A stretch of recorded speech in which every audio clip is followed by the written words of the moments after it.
Olá, seja bem-vindo ao meu canal. Vamos falar de dança? E hoje falaremos sobre o bailarino e coreógrafo que arrebatou plateias e foi o maior popstar do início do século XX. Foi também a celebridade mais fotografada de seu tempo. Seu nome? Vaslav Nijinsky.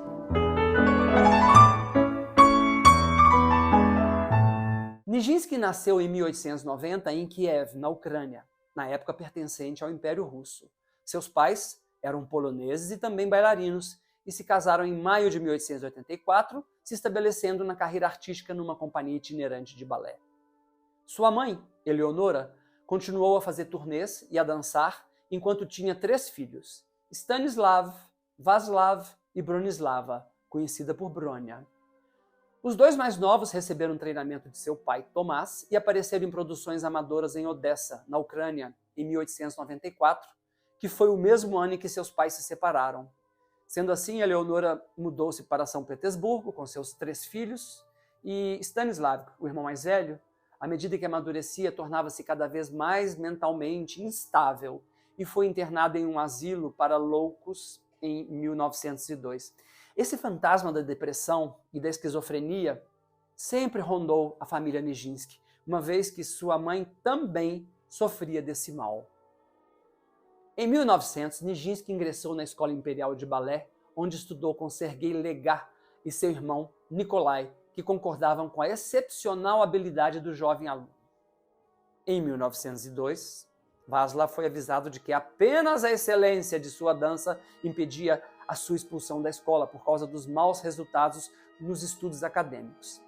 Essa frouxidão acontecia pelo fato de que Nijinsky ele era frequentemente escolhido como figurante em várias produções da companhia profissional que o forçavam a ficar longe das salas de aula da escola para participar de ensaios e de passar noites e noites em apresentações. Sua formatura se deu em abril de 1907 e Nijinsky passou o verão seguinte ensaiando e se apresentando para um público principalmente de oficiais do exército. Essas apresentações incluíam membros da família imperial cujo apoio e interesse eram essenciais para uma carreira na dança naquele tempo. A nova temporada no Teatro Mariinsky começou em setembro de 1907, com Nijinsky empregado com um salário de 780 rublos por ano. Um ponto de virada na vida de Nijinsky foi o seu encontro com o russo Sergei Diaghilev, um célebre produtor de balé e ópera que se concentrou em promover a arte visual e musical russa no exterior, particularmente em Paris. A temporada de 1908 de coloridos balés e óperas russas foi um grande sucesso e Diaghilev planejou levar Nijinsky como a grande atração para a temporada de 1909 na sua companhia, já conhecida como os Balés Russos.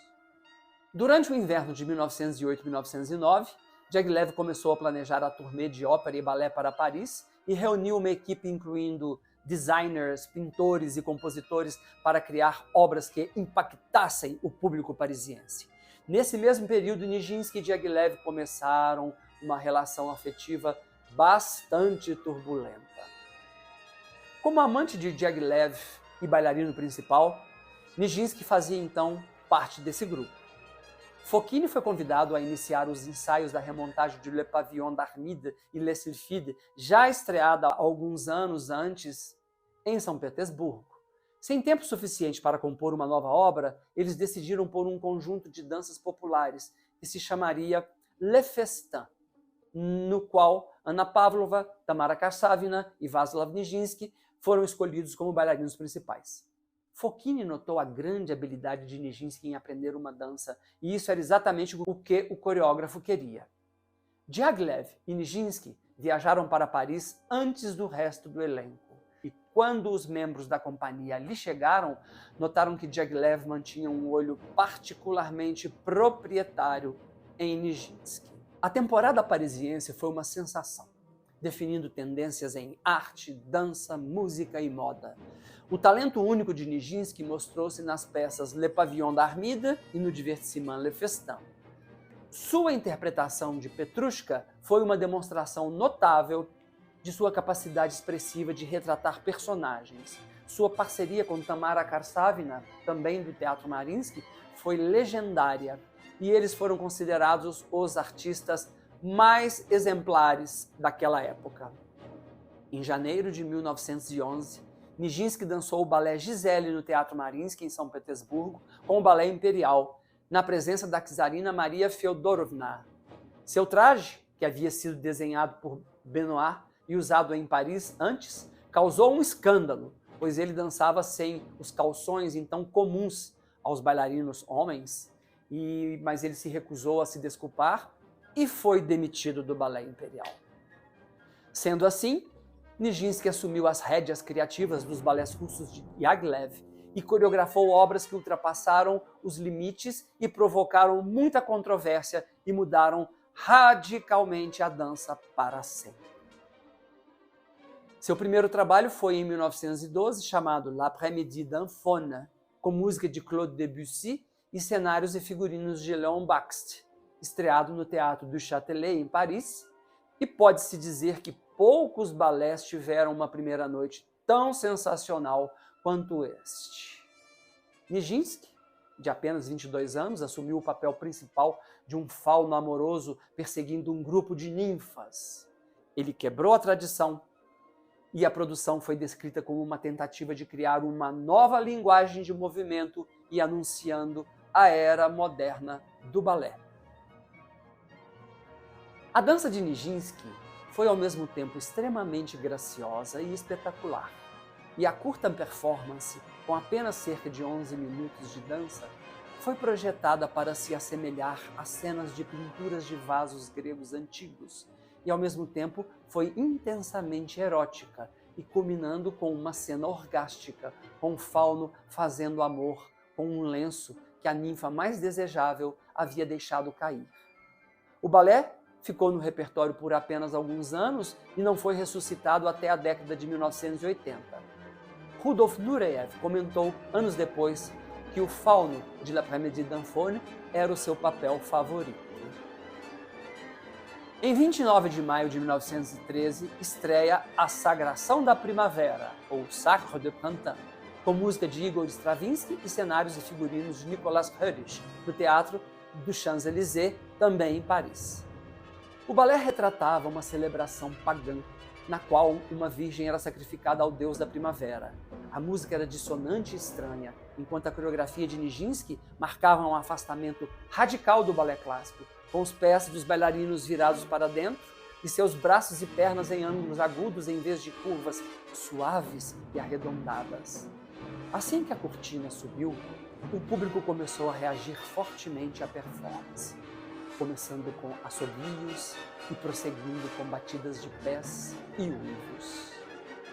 A certa altura, cerca de 40 dos manifestantes foram forçados a sair do teatro, mas isso não aquietou a fúria das pessoas que gritavam todo tipo de impropérios.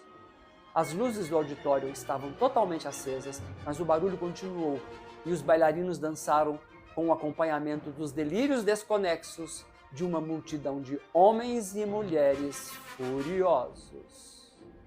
A cobertura subsequente na imprensa do balé, que agora é considerado uma das grandes realizações musicais do século XX, foi retumbantemente negativa.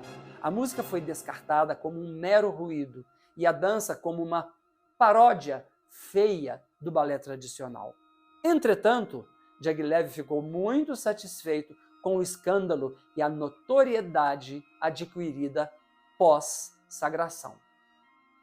Nesse mesmo ano, de 1913, estreia o balé Jeux, Jogos, com música de Claude Debussy. Jeux era um balé sobre um triângulo amoroso sedutor, a metáfora dominante de um jogo de tênis entre um jovem e duas mulheres, tão atraídas uma pela outra quanto pelo rapaz. Musicalmente e dramaticamente, o clímax foi um beijo triplo de todos os envolvidos. Essa obra foi perdida quando Diaghilev a deixou sair do repertório de seus balés russos, e as razões são muitas, mas não surpreendentes. Relatos do período sugerem que o balé estava sobrecarregado de conceitos. A obsessão de Nijinsky com precisão tais como mover o trio em poses usando punhos semicerrados e braços emaranhados não estava necessariamente em desacordo com a partitura encomendada e o Ménage à Trois quebrou, ainda que obliquamente, um tabu sobre o amor homossexual. Esses trabalhos foram demorados para ensaiar e mal recebidos pela crítica. Sendo assim, a relação entre Diaghilev e Nijinsky se deteriorou, sob o estresse de Nijinsky se tornar o principal coreógrafo da companhia. Diaghilev não pôde enfrentar Nijinsky para lhe dizer pessoalmente que ele não estaria mais coreografando novos trabalhos para a próxima temporada e pediu a sua irmã Bronia para lhe dar esta notícia. Em agosto de 1913, a companhia embarcou em uma turnê pela América do Sul e Diaghilev não foi, alegando que lhe disseram que morreria no oceano, coisa que realmente aconteceu anos mais tarde.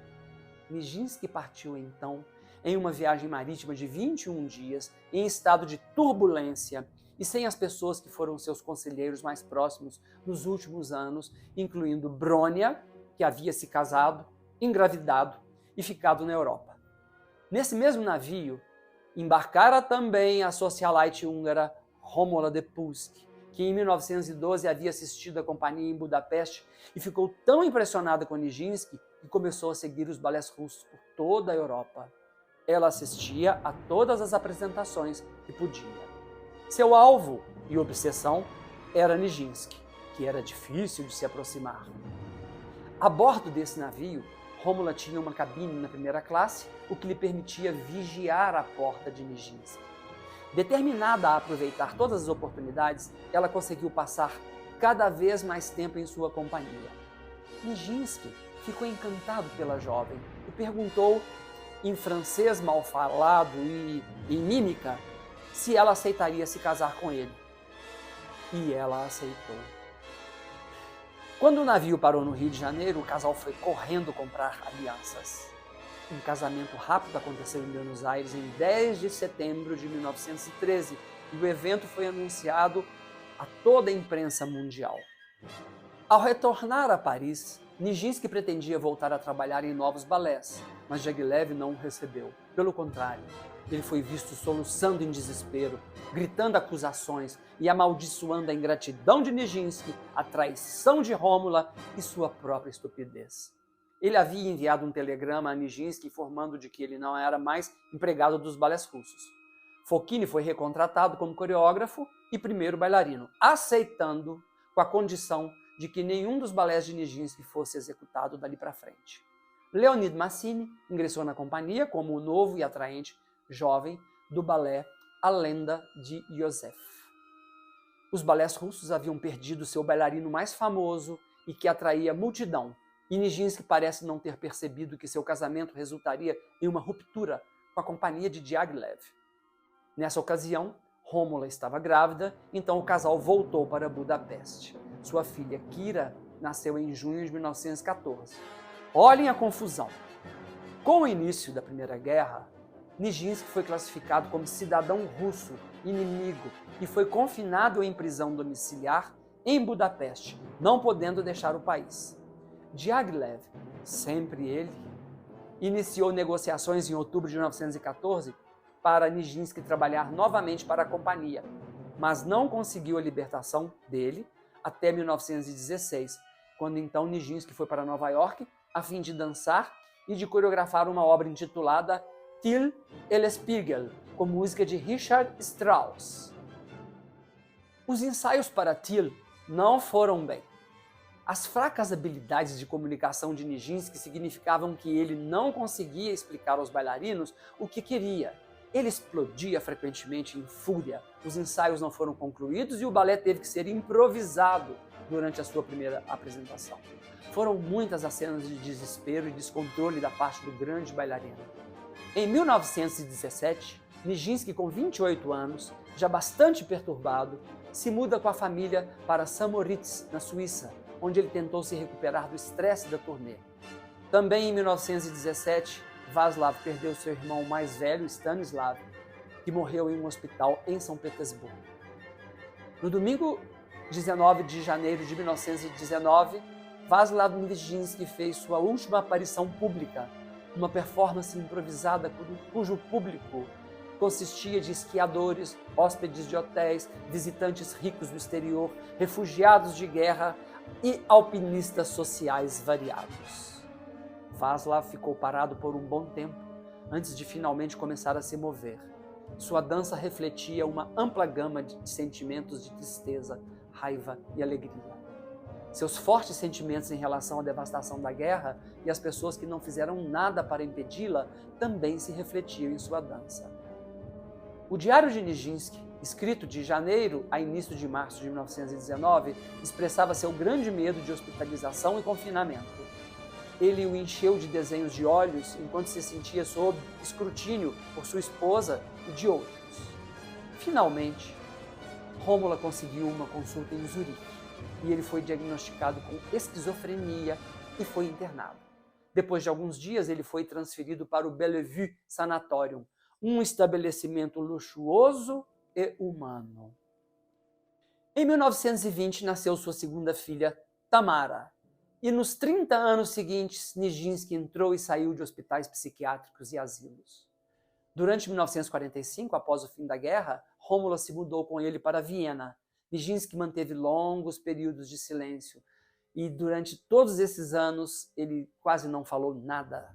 A partir de 1947, viveu na Inglaterra com sua família e veio a falecer em uma clínica em Londres em 8 de abril de 1950 e ali foi enterrado. Em 53, seu corpo foi transferido para o cemitério de Montmartre, em Paris, e ali foi reenterrado ao lado dos túmulos de Gaëtan Vestris e de Théophile Gautier.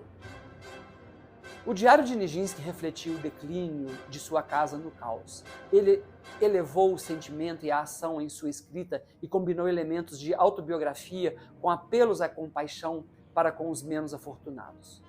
Descobrindo os 3 cadernos do diário, anos depois, sua esposa publicou uma versão em 1936 traduzida para o inglês, mas ela pagou cerca de 40% do que ali continha, especialmente referências a funções corporais, sexo e homossexualidade. Em 1995 foi publicada a primeira edição não censurada do Diário de Nijinsky, editado pelo crítico de dança nova-iorquino Joan Acocella, que observa que o diário apresenta elementos comuns à esquizofrenia, tais como delírios de linguagem e comportamento desorganizado. Uma crítica do New York Times disse: "Que irônico que ao apagar a verdadeira feiura de sua insanidade, a versão antiga silenciou não apenas a verdadeira voz de Nijinsky, mas o corpo magnificamente talentoso de onde ela veio. E como somos afortunados por tê-los restaurado." Nijinsky é imortalizado em inúmeras fotografias, mas não existe nenhum filme dele dançando. Diaghilev nunca permitiu que os balés russos fossem filmados porque achava que a qualidade do filme na época nunca poderia capturar a arte de seus bailarinos. E assim chegamos ao final desta emocionante saga. Esse é um tema que nos toca a todos, pois mostra o quão frágil pode ser a vida e o quão próximas estão a genialidade da loucura. Se você gostou, dê o seu like e compartilhe com seus amigos, pois eu sempre enfatizo, converse sobre dança. Vamos amadurecer o nosso discurso, pois só assim passaremos a ter um papel importante na arte do nosso país. Eu acredito fortemente nisso. Eu fico por aqui, desejando nos rever em breve. Lhes desejo tudo de bom, com um forte abraço.